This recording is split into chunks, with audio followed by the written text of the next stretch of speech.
my crumb makers, Theninjabizcuit here. I'm about to drive home.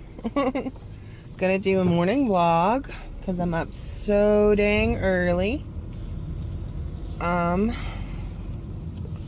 It is like 6 a.m. where I'm at in Alabama. Just got gas, filled up the tank, just got paid. Good stuff, good stuff. Let's see. What could our question of the day be? We're gonna go with my first video game. The first video game I remember being played in front of me would be Resident Evil, the original for PlayStation 1. And my brother-in-law was playing it. I was staying the night with my sister and her kids, and he was playing it, and they kept telling us not to watch, even though, like, I watched South Park when I was like 9, so it doesn't matter. But they're like, it's too scary, don't watch. And so, you know, me and my rebellion, you know, ness. I watched him play it, and I remember that first cutscene. I remember the zombie eating that one guy in that one room, and he turns and he creepily looks at you. Yeah, I remember that. And it kind of sparked an interest in zombies for me, because I was like, how can a human eat another human? And you know, the older I got, because this is really young, so the older I got, the more I realized that, you know, a zombie is not the same as a human anymore, and whatever, depending on, you know, what you read or what you're watching or what you look into. But pretty much, zombies aren't human anymore. So, and ever since that game, I've been fascinated with zombies. My favorite book is World War Z. It is nothing like the movie, is what I've been told. I haven't seen the movie, but the book is amazing. It's a bunch of stories about people who dealt with zombies during this fiction. Is it fiction? It might be non-fiction. During this fake war. Excuse me, it's way too early to be talking words. But during this fake war on zombies. You know, and it's so good. They're little short stories. I love them. I love short stories. I love short, scary stories as well. My favorite book from my childhood is Scary Stories to Tell in the Dark. I have the hardback cover edition of the collection, which is 3 books. I think there's only 3 books to it anyway. But it's really good, and he takes old folklore stories and puts them all down in this book, and then another person illustrates them, and it's just crazy creepy good. But yeah, Resident Evil was my first infatuation with a game. Growing up, I did have a Game Boy, the original, and I had a couple games, and then I had, like, the only one I remember was I had Mario, or Super Mario. I had the one where one of the levels is you jump, and then you make it past Bowser, and you jump on this lion head looking thing. I can't remember, honestly, but it was a Mario game. I knew that much. What else? I don't believe I ever owned a Game Boy Color. I did own a Game Boy Advanced, and I lost the battery cover to it, and it made me really sad. The screen did not go very far. It got pretty scratched up. I had it forever. And then you remember those little lights that you could hook up to the very top of them before lights were built in? I had one of those too. It was pretty cool. I had Pokemon, I want to say Red. And I think my best friend, she had Pokemon Blue or Yellow, I can't remember. And we played the hell out of that game. Oh, my favorite arcade game is Area 51. My grandfather used to take me to this pizza place up in Ellijay where he used to live, and the arcade machine there was Area 51, and I never played one at the time, so he gave me some quarters and was like, just go play, and we'll wait on pizza and whatever. And I was like, oh my gosh, it's not zombies, it's aliens. This is pretty cool, and you have to use a gun, and I was like, oh my god, this is neat. And then I found out, well, actually my dad found out for me, I believe. I have a very bad memory from my childhood, but I believe my dad had bought me the PlayStation 1 version of Area 51 with the plug-in gun controller.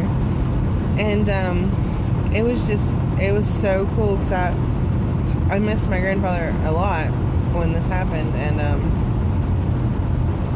when my dad bought me the games and stuff, and it was the missing piece of a puzzle. Like, I was never gonna see my grandfather again, but at least I had this game that helped me remember the memories with him, because we'd always go in and he'd order the same pizza. I think it was like a Meat Lovers or a Supreme, and I didn't care what we ate as long as I got to play the game. So that's what happened there. So Area 51, Resident Evil, Pokemon. What else? I never got a PS2. I had a PS1 for the longest. My friend, she had a Nintendo 64. We had our Game Boys. I didn't get back into gaming until after my parents got divorced, and I moved around a lot when I was in elementary school. I didn't get back into gaming until after high school, when my ex, I told him, I was like, I'm a PlayStation person. I haven't played anything since the PlayStation 1, but that's the console I like. And he was like, no, you don't know what you're talking about. Xbox 360 is where it's at. And so I got into 360, and I kind of stayed with 360. Now I have a 1. I'm working on getting a PS4, because there's certain games that are like, freaking exclusive but awesome, and all kind of stuff. So I'd rather have them all. Nintendo, I have a love-hate relationship with Nintendo. Like, I didn't grow up on it like everybody else did. I didn't have a Super Nintendo or an original Nintendo, or I don't know. Their games seem a little cartoony for me. Like, I don't know. The only thing I was looking forward to is the Monster Hunter games. Those are cool. I never had a GameCube. I had a friend who had a GameCube, and I did play Resident Evil 4 on a GameCube, but I never had one. I recently got a Wii, like an original, a couple years ago, and it's just sitting on my shelf because I played Smash Brothers on it, and I think it was jailbroken for Pokemon Snap. Something, anyway. And I never really had that bond or had that connection with Nintendo games like I do PlayStation or Xbox. I mean, I don't know. They're just not my genre of games. I love watching people play Mario Maker, or I love watching people play Mario, or I love me some Zelda. But like, as far as me sitting down spending the hours on those kind of games, it's hard. It's like pulling teeth. It's like I'd rather watch somebody else enjoy it, and I'll enjoy it by watching them. Now, and plus I'm a horror fan, and Nintendo really doesn't have many horror games. Not that I know. So don't quote me on that. It's not hard facts. That's just what I've looked at. What else?